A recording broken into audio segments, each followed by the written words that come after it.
Jim, we're so back. I want to talk about this video about the YungJamez situation. The YungJamez situation is crazy. There's this video spreading around on social media, on Twitter, Instagram, YouTube, and it's very viral in the last couple days, got millions of views, and all over the people are seeing it. People from China, America, people are memeing it. But basically, it's a video about this white guy, and he's walking down Kabukicho, which is a red light district in Japan. Basically, it's a place where you can buy adult services. Basically, what happens in this video is there is this black dude who comes in smacks him on the back of his head on the white guy YungJamez. He's just making a video in the public place. And of course, there is a little bit of a taboo with that because, I mean, it is a public place, right? He can make the video there, but it takes a lot of balls, I think. But a lot of the people in Japan are very, very shy, like camera shy about that. So there's like that aspect as well. But who's right or wrong? I don't know. But basically, he's making the video there, and the black people, they smack him on the back of his head, and he's like, yo, what the crap? Oh. And then he stops the video there. He gives his thoughts afterwards for like what happened. He's basically talking about this in Japanese, and he's basically telling about the situation. And he's yet to like make a super long video about it yet. I think he might soon. But I want to talk about in this video about like my own thoughts on it, this whole situation, like what happened to objective reality, who is the YungJamez, and what does this say about the state of the world currently, geopolitically, America, Japan, immigration, all these things. And just give it my own thoughts on this because I find this topic very, very interesting. And YungJamez is someone that I've been following on YouTube for like many, many years. So me seeing this and seeing him getting into the public light like this, I think I have to say something personally. But basically, this video, it's all over the place. Asmongold is reacting to it. All of the other popular people are reacting to it. People are making memes about it. They're basically saying, oh, look at this white guy. He tried to escape America because it was so dangerous. And then he tried to go to Japan. Like there's like this manga or this comic. And he's basically saying, oh, Japan, Nippon, lovely Nippon. What a wonderful and safe place. Like that's what the comic's saying. And then like a black dude comes in, like punches it in the cheek. And this is like obviously poking fun, like a satirical perspective on this. And people are saying, oh, look at this guy. He tried to escape America to escape the black people, tried to go to Japan, it's so safe. But even there, you can't escape the black people. Like, that's what the narrative is, right? And of course, there's a lot of negative reception to this video. Like, there's people in the comments, like when I was looking through the comments section of this video, by the way, the comment section does not reflect on the maker of the video. But a lot of comments are very racist. They're saying, oh, look at these black people, or oh, look, it was the usual suspects who do the crime, or oh, these black people are making everything bad. Like that's what they're saying in the comments. And I'm not saying that's what YungJamez believes in, that's just what the comments believe. And that is completely expected. You shouldn't be surprised because a video like this that's very inflammatory in the narrative of white versus black person, which is a narrative that's been spun around since the slave trade in 1800s and still going on today. Black people today are still very sensitive about N-word and the slave trade and like racism. And a lot of black people today, they have an entitlement. Like for example, that black people can't be racist because the white people are racist to them. And then white people, of course, they're very sensitive around it too, and they try to not offend the black people. Like that's basically this narrative that's being spun around currently. It's an interesting thing. And right now, with this whole video, with the whole YungJamez situation, I want to talk about like what happened objectively, and of course, my own thoughts on it later in terms of the whole narrative. But basically, YungJamez, who is he? So I watched him like 2-3 years ago, and there was a video he made called Gyms in Japan, Why They Suck. And I was watching it. I was in my college dining hall and I was watching. I was like, okay, this is interesting. And he's basically talking about the gyms, why they suck. There's no weights, and people there are very, very OCD about how you use the weights, and they get mad at you for the smallest things, like that type of thing, right? And of course, in Japan, it's not really a muscular culture. A lot of people there are very skinny and lean. It's one of the lowest obesity rates in the world, but that also means they have very little muscle mass compared to like gym culture in the US, right? So basically, I watched that video. I've been watching him ever since, and I'm lucky to call him friend now. But basically, with YungJamez, his narrative, why he's in this situation for Kabukicho, and this whole video, why he's able to speak Japanese, like people are making memes like, oh, he got punched so hard that bro turned Japanese, right? 振り向いたら4、5人の男の人たちに囲まれて怒鳴られていて、正直かなり怖かったです。 Because he started talking fluent Japanese, like, guys, this is what happened. This crazy situation is so bad. So the dekigoto wa mecha yabai. Like, he's just like, yo, this is so bad, guys. But basically, the narrative is that Young James, and he's from Chicago. He was basically, his life was, well, he was working, like dining as a waiter, and he was playing video games, he was gooning, he was playing the Apex Legends, he was going to the gym, he was getting there, and basically his life, he felt it was very boring and very nothing burger. He was like, okay, I want a better life, I want a new experience, I want a new challenge. Me being in America, it just doesn't fit me. So he basically has some interactions in Japan, and he was super into the music scene, making a lot of music, doing a lot of singing, guitar stuff, and basically he had some meetings with some people from Japan, like a music festival, and after that it spiraled to him visiting Japan a few times, and then now eventually him deciding to move there via language school visa. And now that he's there, he stayed there for like many years, and he made videos talking about his experience in Japan, his self-improvement journey, his fitness, money struggles, and language school, like how to get better at Japanese, because he's basically saying it's so weird how all these people who live in Japan for so many years, like other white foreigners like me, they've been here for so many years, but they can't speak a lick of Japanese. And he's trying to push a narrative, guys, if you're in Rome, do as Romans do, right? If you're in Japan, do as the Japanese do. Like, that's what the narrative he's spitting out. And I find that like pretty respectable, honestly, personally. And he's making videos about that, talk about the dating, talk about the just general self-improvement stuff, and just talking about Japan in general. And he's been doing this for many, many years. And now he has built a following, and it's come to this point where he started getting more famous, and he's starring as a model because he is very, very handsome, and he's done a lot of fitness stuff to get him to that position. So currently he's in a pretty good position, and now, I don't know, maybe it's the strike of God or whatever the heck, and now it's just a lucky strike. Now he's making video. He just wanted to talk about stuff in Japan, about kabukicho, and he's like, guys, this is this. Civilized person to enjoy. But it's crazy because you come to Japan and... Oh, what the fuck? And then the black dude comes in and smacks him on the head. So that's where we are today. And now, what is objectively true here? What is going on? But objectively, what happened in narratively is that after the video, this is what I saw in his own server, like what he said, and he said, after the video, the black people came to me and they confronted me. They said, okay, stop recording in a public space like this with a camera. And like, legally, it's like a gray area if you should, like culturally and both legally. But basically, that happened, and he tried to report to the police. The police, they couldn't do anything about it. And Young James is very reasonably angry about it. So he makes video about it. 振り向いたら4、5人の男の人たちに囲まれて怒鳴られていて、正直かなり怖かったです。だからそのまま警察に行きましたが、犯人は見つかりませんでした。歌舞伎町には夜になると外国人を狙う悪質な客引きが結構多くてさ、巻き込まれると超危ないので。So this is not a video, like, it's not like a setup, like he's trying to get to the black people and say, oh, the black people here, they suck, or whatever the heck. This is not like a jab at them, like the narrative of the white man versus black person, like, oh, you black people are inferior to me. This is not what it's like. It's just happens to be that way, but a lot of people are interpreting it like that. Basically, to this day, to what's going on is in Japan, there is obviously a very bad birth rate crisis, and the governments in Japan, so in countries, you want a high birth rate, like back then when Industrial Revolution happened, to have people for low-level labor. So in Japan, low-level labor being like working at the convenience store, Lawson, 7-Eleven, Family Mart, and other low-level labor stuff like construction. Like, these are where a lot of people funnel labor to, and these are the things that are commodities that let people live, right? Have a good life in society. Construction builds houses, and it builds buildings, it builds streets. And convenience stores, they provide food and utilities and commodities for people to have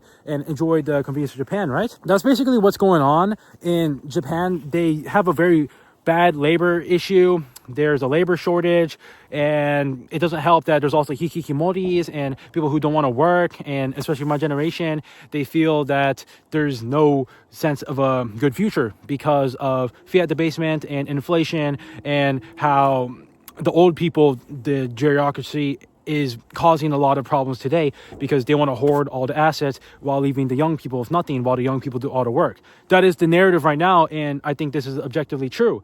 And as it comes to this, in Japan, there now is a very bad birth rate crisis is not just Japan, it's also in Korea. It's starting to become in America as well. And one of the reasons being that it's so expensive to raise kids, and they're not paying enough labor wages to the young people to basically have kids. They're not promoting it. There's a lot of other issues like COVID. There's also a lot of people just like in Japan, they're like the herbivore man. They don't want to get any woman. Basically, like there's a bunch of multi-factors here. It's not just one thing that contributes to this. And this is the reason. So Japan as a government, they need labor to get their stuff in control. And how they're basically controlling of labor, their alternative is to outsource that labor for people who want a better life from other countries so that their society can keep running. Where is that? Africa, Middle East, places that don't really have great quality of life. However, their birth rate is insane because like that's their survival mechanism. Like that's what the Darwinistic reason is there, that they need to pump out as much babies as possible so that they can maximize the chance of their race's survival. Like that is the narrative there, right? That is the logical reason. And as a result of that, Japan is outsourcing a lot of this. They're getting a lot of people from Nigeria, Africa, Middle East, and they're bringing it over to Japan to basically have a country that can still function. That's like the reason why they're doing this, right? And a lot of people, the pushback, Japanese people, Japan is still very, very Japanese, and they're very isolationist historically, so they don't like these policies. It's not really within their own right. And the government right now, it seems that they're very wish-washy. They're like, guys, I understand that, like, I don't know if this is like the truth. Like, I'm not in Japan. I'm not like super caught up to the news, but this is what I heard. But the Japanese government are saying, okay, guys, I know it's very, very hard. I know it's very annoying, but we have labor issue. We have to get people from other countries because those guys, you guys might not be happy with $7 an hour, but these guys will be very happy with $7 an hour because they're making $7 like a month, and they can make $7 a day here, and they can send money back to their home and family. So it's a good deal for them and a good deal for them. It's like a very mixed agreement here, basically. And a lot of people are pushing back on it, and it doesn't help that narratively, Black people, Middle Easterns have a bad reputation. Black people being that they are criminals, or Middle Easterns that they're, I mean, this is less ever since like the Age of Terror, but that there are like bombers or whatever the heck, and like all of this stuff, right?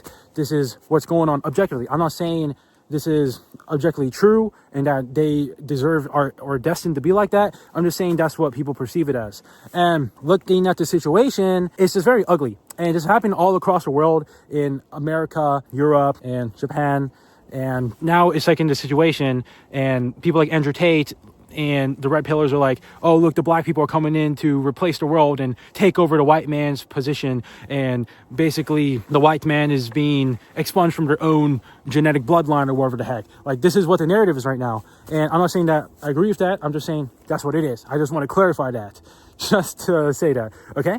So this is what's going on. This is why, like, there's these Black people coming in. And in the Kabukicho as well, that whole narrative with importing the Nigerians into Japan for labor because they want cheap labor. So in Kabukicho, I'm not an expert on this, of course, but they have the Yakuza. They're the gang. They're the people who do the drugs or the very risky stuff, and they profit from that, basically.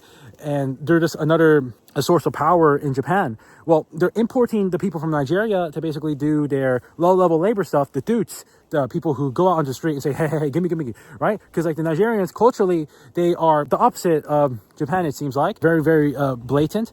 They're very direct, like chokusetsu. Like, they're basically going up there and they're saying, hey, you want to have a good time? Come here. Like, Japanese people, in comparison, are very non-confrontational. They want to avoid conflict. So, like, they won't be good as performing like toots, right? But the people from the third world countries are more willing to do that because they were born around that world where that's a necessary trait for survival. In Japan, it's not really like that. So there's a lot of reasons why it's like that currently. That is the reason why there are, like, the Black people there, and then why people are looking at it in a weird light. And that takes us today. So, of course, my comments on this whole YungJamez situation and where this is going to go off. So I'll say, like, my own comments on this whole video.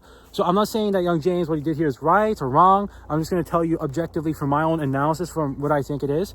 But basically, this video, what are the effects of this? It's going to bolster this whole narrative of white man versus black man and the whole immigration issue, because there's a lot of extremists on both sides, like people who want immigrants and people who don't want immigrants, and they say, oh, I want Japan to be Japan, and all of this stuff. And understandable on both sides. I'm not saying which side I agree with. I'm just saying that's just what it is. This is basically going to bolster and polarize people even more with this type of content that comes out, because YungJamez, his own personal reasoning for this, making this video, is to basically get more fame, to get more people to watch his channel so that he can make more money and get more popular. Like, that's the personal reasons, right? And it's understandable, right? Because he does YouTube for a full-time job. That's how he makes his money to survive. So from his perspective, is completely understandable. But in terms of the whole macroeconomic or global sphere here, what this will do is it will bolster the polarization between the black man and the white man and the whole immigration issue,